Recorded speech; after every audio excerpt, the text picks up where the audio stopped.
Assalamualaikum warahmatullahi wabarakatuh. Saya Baik Stefani Agisti dengan nomor NPM 202214401111. Di sini saya akan memaparkan hasil paper saya dengan judul Persoalan dalam Masyarakat Adat di Indonesia serta upaya yang dapat dilakukan oleh pemerintah.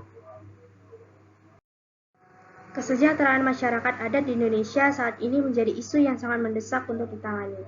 Begitu banyak masyarakat adat yang diasingkan dikarenakan pembangunan infrastruktur di Indonesia yang kurang merata. Jadi tujuan saya dari penulisan ini adalah guna untuk menganalisis bahwa masyarakat adat juga perlu untuk diperhatikan oleh pemerintah Indonesia.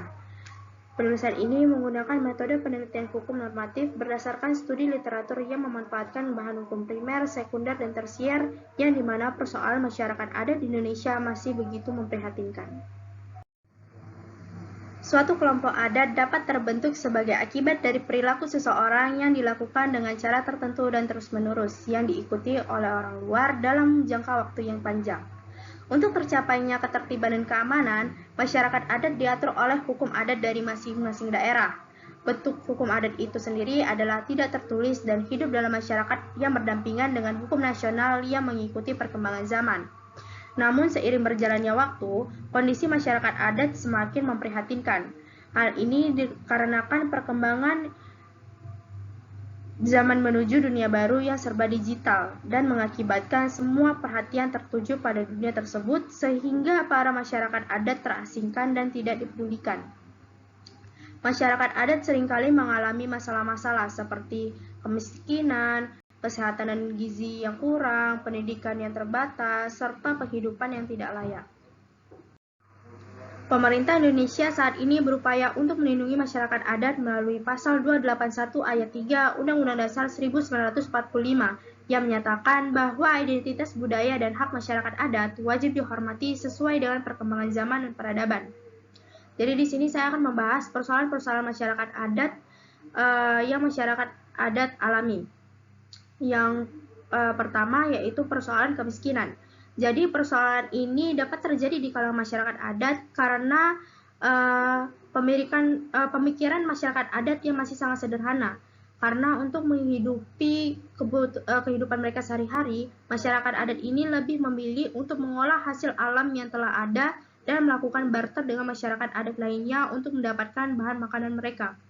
Selain itu, rumah-rumah yang merupakan tempat tinggal masyarakat adat masih terbuat dari bahan-bahan alam yang sederhana dan mudah ditemukan, seperti batang pohon dan daun-daun yang lebar. Persoalan masyarakat adat yang kedua adalah kekurangan gizi. Penyediaan layanan kesehatan seperti puskesmas masih sangat sulit untuk ditemukan di dalam masyarakat adat, di mana jarak antara pusat desa dengan wilayah adat itu masih sangat jauh. Selain itu, karena akses jalan dan medan dari wilayah masyarakat adat yang begitu jauh dan hanya dapat ditempuh dengan jalan kaki, menyebabkan masyarakat adat sulit untuk mendapatkan pelayanan dari puskesmas. Dan juga jumlah tenaga kerja yang berada di pusat desa pun masih sangat terbatas jika ingin mutase ke wilayah masyarakat adat. Dikarenakan beberapa hal yang sudah saya sampaikan tadi, gizi dari anak-anak kecil masyarakat adat itu cukup memprihatinkan. Persoalan masyarakat adat yang ketiga adalah pendidikan yang terbatas. Seperti yang kita ketahui bahwa pendidikan formal di Indonesia adalah 12 tahun wajib belajar bagi seorang pelajar. Tapi untuk masyarakat adat sendiri, mereka mempunyai pemikiran yang berbeda. Karena masyarakat adat ini cenderung berpikir untuk tidak bersekolah karena lebih mementingkan kegiatan seperti berladang, bertani, maupun berburu daripada harus bersekolah setiap hari. Akses untuk mendapatkan pendidikan juga tidak mudah ditempuh karena masyarakat adat cenderung berpindah-pindah tempat tinggal. Alasan lain adalah mereka jika melanjutkan pendidikan tentunya harus mengeluarkan biaya yang sangat banyak. Tapi jika kita pikirkan kembali, pendidikan itu sangat penting untuk masyarakat adat karena mereka akan berinteraksi dan bertransaksi dengan orang luar yang mewajibkan masyarakat adat ini untuk mengerti nilai uang dan transaksi jual beli. Nah, untuk permasalahan selanjutnya yaitu penghidupan yang tidak layak. Banyak masyarakat adat yang hidup dalam kondisi yang tidak layak karena tidak mampu untuk mencari cara untuk bertransaksi jual beli dengan dunia luar sehingga mendapatkan kehidupan yang tidak layak. Dengan banyaknya persoalan yang dihadapi oleh masyarakat adat, upaya dari pemerintah benar-benar harus diperhatikan dengan baik. Karena hingga saat ini, usaha yang telah dilakukan oleh pihak pemerintah masih terbilang belum mencapai tingkat maksimal. Karena untuk mensejahterakan masyarakat di Indonesia, itu merupakan tantangan yang sangat berat sehingga diperlukan adanya kerjasama dari berbagai institusi. Nah, salah satu langkah yang dapat ditawarkan untuk mengurangi angka kemiskinan masyarakat adalah dengan menyalurkan bantuan sosial setiap bulannya dan menyalurkan suntikan dana yang dititipkan kepada kepala adat agar masyarakat adat dapat hidup makmur. Selain itu, pemerintah juga dapat membeli bahan pangan seperti hasil tani, hasil ladang, serta hasil berburu dari masyarakat adat.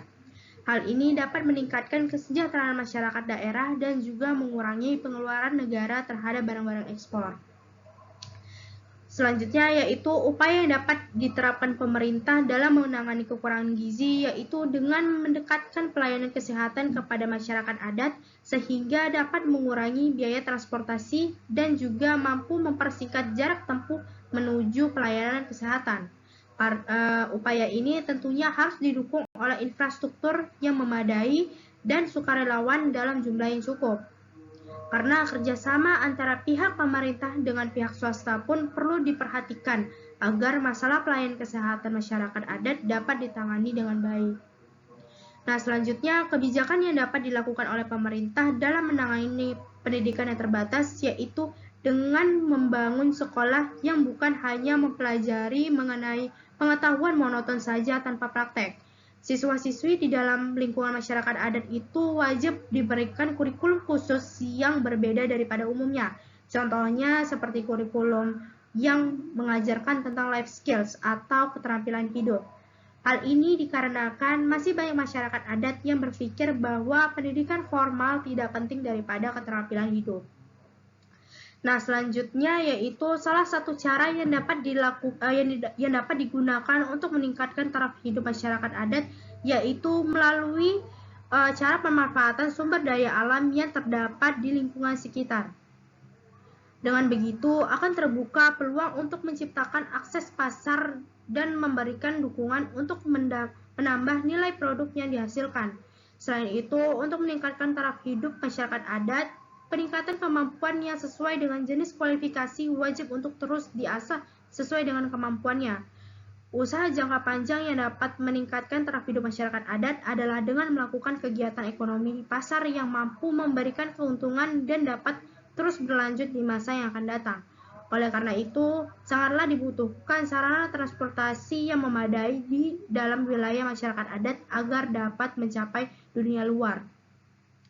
Seperti yang telah disinggung sebelumnya, jika pemerintah mempunyai keinginan yang sangat besar untuk mensejahterakan masyarakat adat, pemerintah harus mampu menghargai berbagai macam kepercayaan dan kebudayaan yang dieksis di wilayah adat tersebut. Alokasi dana yang dikeluarkan oleh negara juga harus mencakupi masyarakat adat yang berada di pelosok dan sulit untuk dijangkau. Secara teoris, multikular atau keragaman budayalah yang mencerminkan identitas bangsa dan secara empiris menjadi unsur membentuk negara Kesatuan Republik Indonesia. Oleh karena itu, masyarakat adat yang ada di Indonesia tidak boleh terasingkan dan tidak dipedulikan hanya karena sulit untuk dijangkau. Nah, jadi kesimpulan dari hasil paper saya yaitu berbagai macam persoalan masyarakat adat yang terjadi di Indonesia diantaranya adalah kemiskinan, kekurangan gizi, pendidikan yang terbatas, serta penghidupan yang sangat jauh dari kata layak. Hal ini dikarenakan sifat dari masyarakat itu sendiri yang tertutup dari dunia luar. Selain itu, juga karena infrastruktur yang tidak memadai di daerah pelosok yang menyebabkan masyarakat adat menjadi terbelakang. Nah, upaya pemerintah juga dalam mensejahterakan kehidupan masyarakat adat ini masih kurang maksimal sehingga masyarakat adat semakin terasingkan seiring dengan perkembangan zaman.